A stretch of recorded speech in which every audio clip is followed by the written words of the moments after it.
Aujourd'hui, nous nous rendrons dans le paisible hameau de Sedona, en Arizona, parfois associé à la guérison et au calme. Le village a été sous le choc lorsque le corps d'un jeune de 19 ans a été découvert dans des circonstances surprenantes et inhabituelles. C'est l'histoire d'un jeune marié, d'une mariée de 65 ans et d'un mariage qui a sombré dans la violence. Noah Bisley, 19 ans, calme et introverti, a grandi dans la petite ville de Cottonwood, en Arizona. Noah a récemment obtenu son diplôme en mai 2021 et était l'enfant calme portant généralement une guitare sur le dos. Alors que de nombreux pères de Noah se préparaient à entrer à l'université ou à démarrer une carrière, il s'inquiétait toujours de son avenir. Même s'il n'avait pas encore trouvé comment réaliser son rêve de devenir un jour musicien, la musique était sa passion. Vivant à la périphérie de la ville dans une petite caravane, Noah partageait son logement avec sa mère, Jenna Bisley. Leur situation financière était difficile. Jenna était une mère célibataire qui avait du mal à joindre les deux bouts pendant la majeure partie de la vie de Noah, en particulier après la perte d'emploi provoquée par la catastrophe économique provoquée par le virus. Noah portait un poids considérable à cause de leurs problèmes financiers. Il avait parfois honte d'avoir aidé sa mère très endettée. Aussi silencieux qu'il soit, Noah avait un bon cœur. C'était le genre de personne qui allait au-delà de ses attentes pour aider les autres, même s'il souffrait personnellement. Dans les jours qui ont précédé sa mort, Noah se trouvait dans une position unique. Une semaine auparavant, il avait épousé Harris Gertrude Hartford, une retraitée de 65 ans. Connue pour son mode de vie extravagant, Gertie avait déjà été mariée 3 fois. Elle a insisté pour un grand mariage dans un complexe chic près de Sedona. La nature somptueuse du mariage a été définie par le décor coûteux soigneusement construit de Gertie, la nourriture délicieuse et la tenue de mariage exquise. Pourtant, Noah, son fiancé, ne se sentait pas adapté à la situation. Il était dubitatif et inquiet de la situation. Lorsque son mariage avec Gertrude Hartford, 65 ans, a été annoncé brusquement, tous ceux qui le connaissaient ont été surpris. Beaucoup se demandaient ce qui aurait motivé Noah, calme et réticent, à prendre une décision aussi importante. Certains ont émis l'hypothèse que cela était lié au problème de sa mère, d'autres craignaient qu'il soit en état d'ébriété. La relation de Noah avec Gertie était inhabituelle, pas seulement en termes de différence d'âge. Gertie était une personne précise et contrôlante. Elle devenait souvent incontrôlable lorsque les choses ne se passaient pas comme elle le souhaitait, et Noah se sentait de plus en plus dépassé par son comportement. Jenna lui a conseillé de rester marié, même s'il a dit à sa mère qu'il était hésitant et terrifié. Noah se sentait donc pris, partagé entre son insatisfaction grandissante face à sa nouvelle existence et ses objectifs. Au moment de sa mort, Noah était encore en train de s'adapter à sa nouvelle réalité. Il passait une grande partie de son temps dans sa nouvelle résidence avec Gertie et avait coupé ses amis. Son rêve de devenir musicien semblait encore plus lointain qu'il ne l'avait jamais été. Le jeune homme a perdu son chemin et est incapable de trouver un avenir qui lui convienne. Tôt le 8 octobre 2021, une horrible découverte a choqué le paisible hameau de Sedona. À 8h30, Marjorie Lane, une voisine de 82 ans, était sortie pour sa promenade quotidienne lorsqu'elle a remarqué quelque chose d'étrange dans la luxueuse propriété de Gertrude Hartford Bisley. Les rideaux étaient tirés et la porte d'entrée était entr'ouverte. Marjorie, qui vivait dans le quartier depuis plus de 30 ans, trouvait cela inhabituel, d'autant plus que Gertrude était connue pour son emploi du temps exigeant et que tout était généralement en parfait ordre. Curieuse et inquiète, Marjorie décide de rendre visite à la maison. En approchant, elle a crié, mais aucune réaction. Elle hésita puis entra et sentit immédiatement une odeur intense et cruelle. Puis elle vit Noah Bisley immobile sur le sol du salon. Son corps est tombé contre le canapé et plusieurs flacons de pilules vides, tous des médicaments sur ordonnance, étaient éparpillés autour de lui. À côté de lui, sur la table du canapé, reposait un verre d'eau à moitié vide. Le choc arrêta Marjorie, son cœur battait à tout rompre. Elle considérait ce qu'elle voyait comme incroyable après avoir connu Noah. Les larmes jaillissant, les mains tremblantes alors qu'elle donnait l'adresse à l'opératrice et détaillait ce qu'elle avait trouvé, elle sortit rapidement et appela le 911. Marjorie hésita, mais suivit les instructions lorsque l'opératrice du 911 lui dit de rechercher des signes de vie. Elle baissa la tête à côté de Noah et secoua doucement son épaule en murmurant son nom. Aucune réponse n'a été obtenue. Elle pouvait voir que son visage était pâle, ses lèvres légèrement violettes et sa respiration s'était arrêtée. Marjorie parcourait ses pensées. Elle repensa au mariage d'une semaine auparavant, lorsque Noah n'avait pas semblé à sa place à côté de Gertrude, beaucoup plus âgée, dans sa robe de mariée étriquée. La rapidité avec laquelle les choses avaient mal tourné était pour elle inconcevable. Les larmes coulant sur son visage, elle est restée au téléphone avec l'opérateur du 911 jusqu'à l'arrivée de la police et des ambulanciers. Les autorités ont rapidement déclaré Noah mort sur les lieux. Secouée et confuse, Marjorie a été guidée à l'extérieur où elle s'est assise sur le trottoir, regardant fixement la maison où la jeune vie de Noah s'était tragiquement terminée. Les flics sont arrivés à la résidence de Hartford Bisley bien avant 9 h du matin. 8 octobre 2021. L'enquête a été menée sous la direction de la détective Marla Grimbold, enquêteuse chevronnée du département de police de Sedona. Le détective Grimbold n'a pas perdu de temps pour évaluer la scène, connu pour ses sens aiguisés et sa méthodologie stricte. L'officier de recrue jeune mais motivé Tom Jenkins les suivit dans le manoir qui était récemment devenu le centre d'un horrible mystère.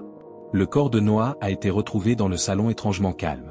Le mobilier riche et la décoration sophistiquée créent un contraste évident avec la silhouette morte au sol.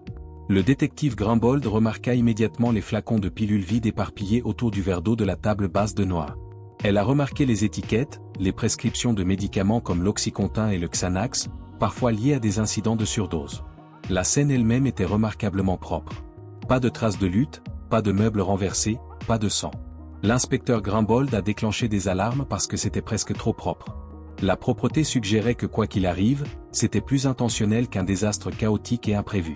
Le détective Grimbold a dit à l'agent Jenkins de commencer à enregistrer la scène pendant qu'elle téléphonait à une équipe médico-légale pour rechercher des empreintes digitales et d'autres preuves. Peu de temps après, la coroner, la docteure Evelyn ONG, est arrivée pour examiner le corps. Elle a confirmé que Noah était très certainement mort d'une overdose, mais la quantité de drogue découverte indiquait sans équivoque qu'il ne s'agissait pas d'un accident, bien au-delà de la limite recommandée. Alors que le détective Grimbold approfondissait ses recherches, ses yeux captèrent un détail infime, une photo de mariage de Noah et Gertrude sur la cheminée. Un vaste cri du sourire éclatant de Gertrude, le visage de Noah sur la photo était déconnecté et ses yeux baissés. Cette maison de jeunes mariés ne fonctionnait pas comme elle le devrait, même s'il y avait un indice subtil mais évident. L'équipe médico-légale a minutieusement récupéré le verre d'eau, les flacons de pilules et toute autre preuve imaginable. Le détective Grimbold sentait également légèrement le parfum dans l'air, un parfum pour lequel Gertrude était connue. Un arôme unique d'une marque d'élite, Chanel numéro 5.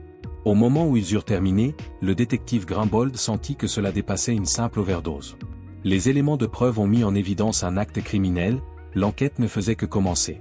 Alors que l'enquête sur le meurtre de Noah Bisley s'approfondissait, les autorités se sont concentrées sur le suspect le plus évident, la veuve de Noah, Gertrude Gerdy Hartford Bisley, âgée de 65 ans. Bien connue à Sedona pour sa façon extravagante de vivre et sa présence imposante, Gerdy était née dans la richesse. Gerdy s'était mariée 3 fois, chaque mariage conduisant à un terrible divorce. Gerdy était obsédée par le fait d'être jeune et connue pour ses explosions lorsque les choses ne se passaient pas comme elle le souhaitait. Sa réputation de Bridzilla venait de son attente de perfection tout autour d'elle. Elle était allongée au bord de la piscine, à quelques mètres du meurtre de son mari, sirotant un mimosa et feuilletant le dernier magazine Vogue lorsque la détective Marla Grimbold et l'officier Tom Jenkins sont arrivés chez Gerdy plus tard dans l'après-midi. Gerdy avait l'air étonnamment sereine malgré l'horrible environnement. Elle parut tout de suite apathique au détective Grimbold, vêtue d'un joli cafetan et de grandes lunettes de soleil. Gerdy sourit aux flics, mais elle ne voit rien. À propos des événements qui ont précédé la mort de Noah, elle a déclaré qu'elle l'avait laissé dans le salon pour jouer à ses jeux informatiques après s'être couchée tôt la veille. Lorsqu'elle s'est réveillée le lendemain matin et a découvert qu'il n'était pas au lit, elle a déclaré qu'elle pensait qu'il avait dormi sur le canapé. Même si elle a exprimé son choc et une certaine tristesse en apprenant son décès, elle ne semblait pas vraiment perturbée, comme si elle avait appris le décès du vétérinaire d'un ami. L'histoire de Gerdy est restée cohérente lors des interrogatoires, mais son manque d'empathie a posé des problèmes.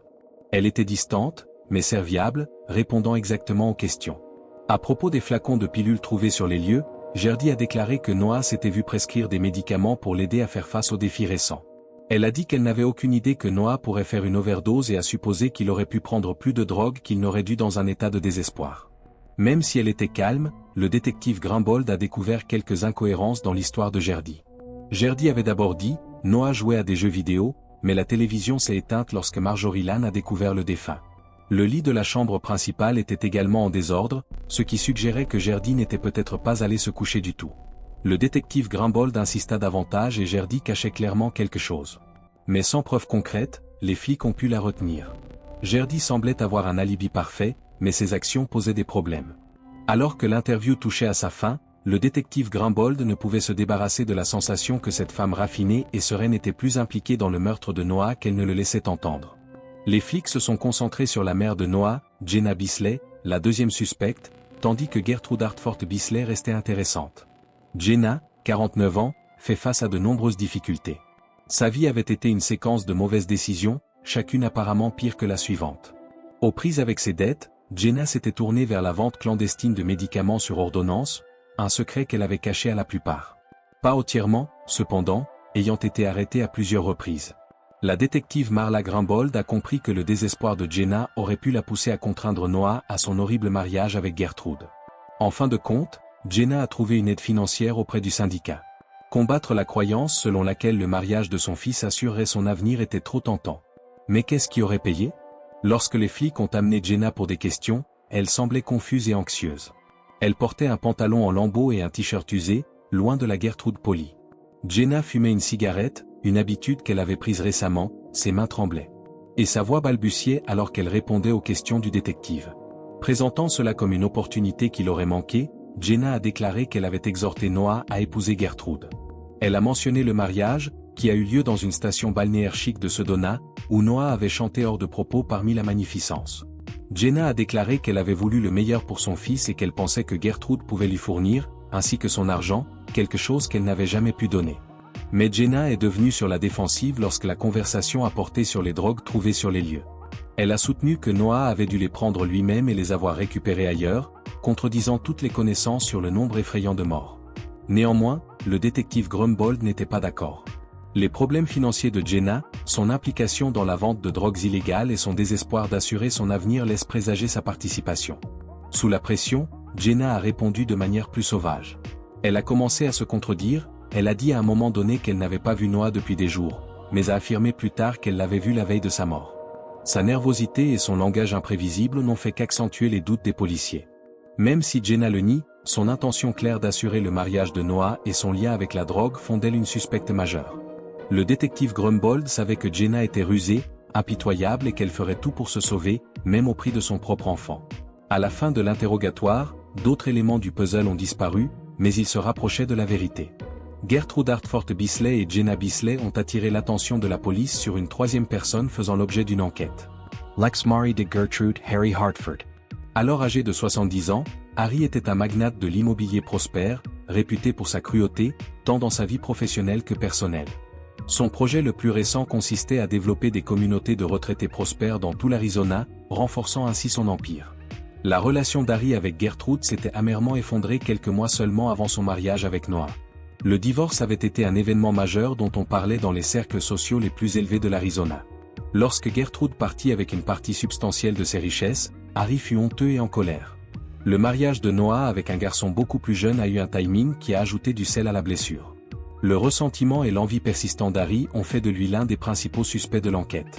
Les détectives Marla Grumbold et l'officier Tom Jenkins ont accepté d'interroger Harry.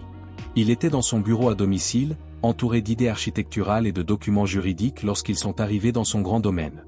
Harry les secoua fermement et rayonna d'une approche confiante et sous contrôle. Contrairement à Jenna qui avait été nerveuse et agitée, Harry semblait calme et presque comme s'il attendait leur visite. Harry répondit aux questions de manière coopérative, mais ses réponses étaient précisément mesurées. Admettant qu'il était en colère contre le nouveau mariage de Gertrude, il l'a décrit comme une gifle dans mon visage endormi. Pourtant, il a nié toute implication dans la mort de Noah. Harry a affirmé qu'il n'avait pas parlé avec Gertrude ou Noah depuis le divorce et qu'il était absorbé par ses affaires. Lorsqu'on lui a demandé où il se trouvait le soir de la mort de Noah, Harry a fourni un alibi solide. Il a déclaré qu'il avait rencontré des investisseurs potentiels lors d'un dîner d'affaires à Phoenix. Il serait difficile pour les autorités de réfuter son alibi puisque d'autres invités connus attesteraient de sa présence. Le détective Grumbold pensait qu'Harry cachait quelque chose, même avec sa coopération. Son calme semblait presque trop parfait, comme s'il avait étudié ses réponses. Ses prétendus conflits avec Gertrude quelques jours seulement avant la mort de Noah ont soulevé davantage de questions. Des témoins d'un country club local ont vu Harry et Gertrude engagés dans une furieuse dispute au cours de laquelle Harry lui aurait dit qu'elle regretterait leur divorce. La raison probable d'Harry, l'envie et les représailles, le mettaient carrément dans leur point de vue, même si les autorités manquaient de suffisamment de preuves pour l'arrêter. Le détective Grumbold savait qu'il devait voyager plus loin pour révéler la vérité. L'enquête était loin d'être terminée. Alors que l'enquête semblait traîner en longueur, le 15 octobre 2021, une nouvelle information capitale arrive. La journée était ensoleillée mais froide, des nuages commençaient à se former sur Sedona. L'inspecteur Marla Grumbold était en train d'examiner une fois de plus les dossiers au commissariat lorsque l'agent Tom Jenkins s'est précipité avec une enveloppe scellée. Il avait été livré à la gare le matin même sous anonymat, suscitant immédiatement la méfiance. À l'intérieur de l'emballage se trouvait une clé USB. Le contenu du disque m'a stupéfié. Message texte daté quelques jours seulement avant la mort de Noah envoyé entre Gertrude Hartford Bisley et un inconnu. S'appuyant sur la consommation de drogues illégales de Jenna Bisley comme levier juridique, les livres révélaient un complot sur lequel Gertrude travaillait pour divorcer de Noah et le couper de son testament. Les livres étaient remplis du ressentiment croissant de Gertrude pour se libérer de Noah et de sa colère face à son attitude déprimante et à ses performances sexuelles inadéquates en tant que mari. Une chose que j'ai découverte, c'est que le sexe avec lui est vraiment basique. Son clignement des yeux est inférieur à celui de mon annulaire. Une autre ligne effrayante disait, Jenna est sur le point d'avoir autre chose à venir si elle pense qu'elle s'en sort avec ce bip. Elle paie. Jai Valerai. Ce petit bip et les lettres offrent un aperçu nouveau et important des objectifs et de l'approche de Gertrude. Il est devenu clair qu'elle avait l'intention de couper Noah et Jenna de sa vie. Pourtant, les livres faisaient également allusion à l'implication d'un tiers, celle de quelqu'un aidant Gertrude à compiler des informations sur la consommation de médicaments d'ordonnance de Jenna. Le détective Grunwald et ses associés ont immédiatement commencé à rechercher les sources des messages. En fait, ils ont découvert que le contact non identifié était l'enquêteur privé rémunéré de Gertrude, quelqu'un qu'elle avait engagé pour découvrir les affaires de Jenna quelques jours avant son mariage avec Noah. Ayant découvert les antécédents de trafic de drogue de Jenna, cet enquêteur donnait à Gertrude les outils dont elle avait besoin pour mener à bien son projet. Les nouvelles informations dépeignent Gertrude comme une femme méchante et manipulatrice prête à tout pour arriver à ses fins. Cela a également soulevé de sérieuses questions sur la participation de Jenna au meurtre de Noah. Jenna avait-elle répondu désespérée, connaissant le complot de Gertrude? Ou alors, était-elle simplement un outil dans le jeu pervers de Gertrude? Forte de ces nouvelles informations, la police s'est davantage concentrée sur Gertrude et Jenna. L'étude a acquis une nouvelle pertinence lorsqu'il est devenu clair que la vérité était bien plus complexe qu'on ne le pensait au départ. Bien que l'histoire dans son ensemble n'ait pas encore été révélée, les éléments ont commencé à s'intégrer. Si vous êtes de vrais résolveurs d'affaires criminelles attirés par des mystères de meurtres plus réels, veuillez aimer et vous abonner à notre chaîne. De plus, avez-vous des suggestions sur le cas ou sur un cas personnel que vous souhaiteriez que nous examinions? Dites-nous ce que vous considérez comme étant.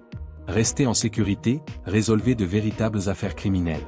Le 20 octobre 2021, la détective Marla Grumbold a eu un aperçu éclair alors que l'enquête approchait de son point de rupture. L'examen des échanges de textes trouvés sur la clé USB et leur recoupement avec les données du téléphone ont clairement montré que la propre mère de Noah, Jenna Bisley, était à l'origine de ce plan meurtrier. Poussée par les dettes et le désespoir, Jenna utilisait son fils comme un pion sexuel. Les flics disposaient désormais de suffisamment de preuves pour la considérer comme une cible d'arrestation. Jenna Bisley, 49 ans, considérait la vie comme un combat constant. La dette et les mauvais choix ont amené Jenna à considérer le mariage de Noah avec Gertrude comme un moyen de sortir d'une catastrophe financière. Elle redoutait que Noah, qui n'était pas connu pour être attiré sexuellement par les femmes, quitte Gertrude, sapant ainsi les espoirs de Jenna d'un flux d'argent régulier. Pour maintenir la conformité et la performance de Noah, Jenna lui avait discrètement fourni des médicaments sur ordonnance et des stimulants sexuels, l'empêchant ainsi. Son plan s'est toutefois effondré lorsque Noah a fait une overdose par inadvertance, consommant bien plus que ce qu'elle avait prévu. Le problème était que Gertrude, insatisfaite du manque de vitalité sexuelle de Noah en tant que mari, avait prévu de divorcer et de le couper ainsi que Jenna de sa vie. Découvrant la consommation de drogue de Jenna, elle avait l'intention de ne pas avoir d'argent en utilisant ses connaissances. Mais Jenna a pris le contrôle alors qu'elle cherchait à sauver le mariage. Pour tenter de calmer Noah, Jenna lui avait donné davantage de médicaments le soir de sa mort. Mais Noah a commencé à consommer encore plus de drogue tout seul, en colère contre son mariage sans amour et terrifié par la brutalité de Gertrude, ce qui a conduit à une overdose mortelle. Même si Jenna n'avait pas eu l'intention de blesser son enfant, ses actes ont immédiatement causé sa mort. Lorsque la police a montré les preuves à Jenna, elle a d'abord tout contesté. Son approche était paniquée et désespérée, bien différente de sa sérénité passée. Mais les défenses de Jenna sont tombées lorsque le détective Grunwald a montré les relevés téléphoniques et la correspondance accablante. N'ayant jamais eu l'intention de faire du mal à son enfant, Jenna a déclaré qu'elle voulait simplement le garder dans le mariage jusqu'à ce qu'ils puissent assurer leur avenir financier. Avec l'arrestation de Jenna, les petites villes de Sedona et Cottonwood ont été bouleversées. La famille de Noah s'est séparée en sachant que sa propre mère avait provoqué sa mort. Déjà perturbée par les circonstances inhabituelles du mariage, la société était désormais aux prises avec l'horrible réalité selon laquelle l'argent et le désespoir avaient produit une catastrophe aussi inutile. Alors que Jenna était emmenée menottée, elle semblait engourdie et incapable de ressentir correctement le poids de ses actes. Accablée par la perte, la famille Bisley a exprimé sa douleur et son incrédulité tout en tentant de comprendre ce qui s'était passé. Même si l'arrestation concluait un sombre chapitre de l'histoire de Sedona, le choc et le chagrin persisteraient longtemps. Début décembre 2022, le procès de Jenna Bisley a commencé. Prêts à documenter les faits étonnants de l'affaire, des journalistes d'organisations telles que True Crime Weekly et l'Arizona Republic ont rempli la salle d'audience. Sous la direction du procureur adjoint Mark Christensen, 42 ans, l'accusation a dépeint Jenna comme une mère désespérée et malhonnête qui avait fait passer la vie de son fils après ses propres besoins financiers. Célébré pour son esprit vif et sa quête incessante de justice, Christensen a fait valoir que l'avarice était le moteur des actions de Jenna. Comme preuve incontestable de la culpabilité de Jenna, il a fait signe à ses propres aveux, enregistrements téléphoniques et SMS. Sous la défenseuse publique Carlita Vasquez, 28 ans, Jenna a été dépeinte comme une mère découragée qui avait commis une terrible erreur. Un avocat chevronné réputé pour sa compassion, Vasquez, a déclaré que Jenna n'avait jamais eu l'intention de tuer Noah.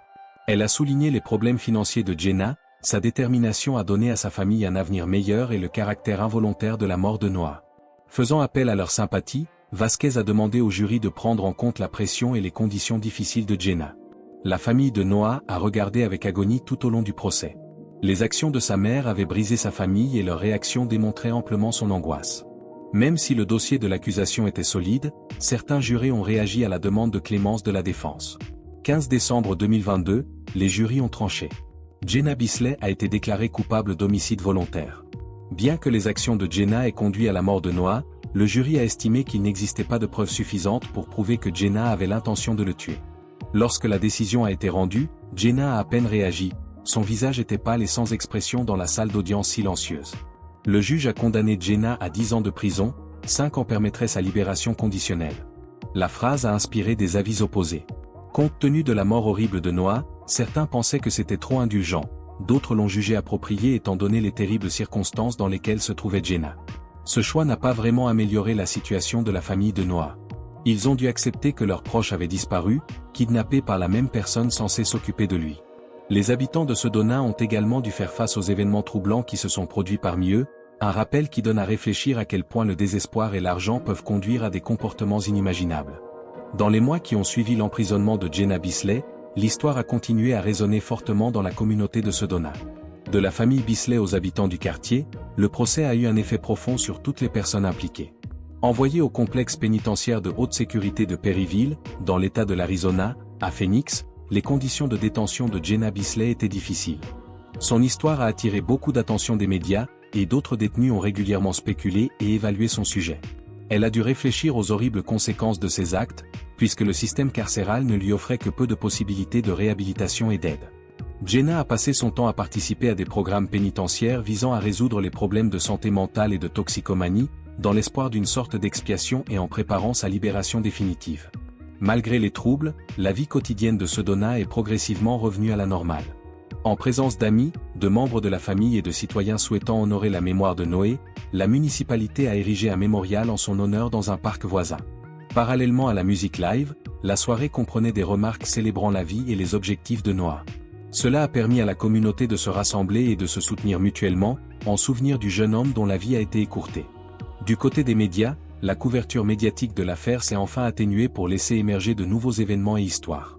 Mais la mort de Noah et le procès qui l'a suivi sont restés un rappel poignant des conséquences du désespoir et de l'avidité pour tous ceux qui ont été touchés par les terribles événements d'octobre 2021.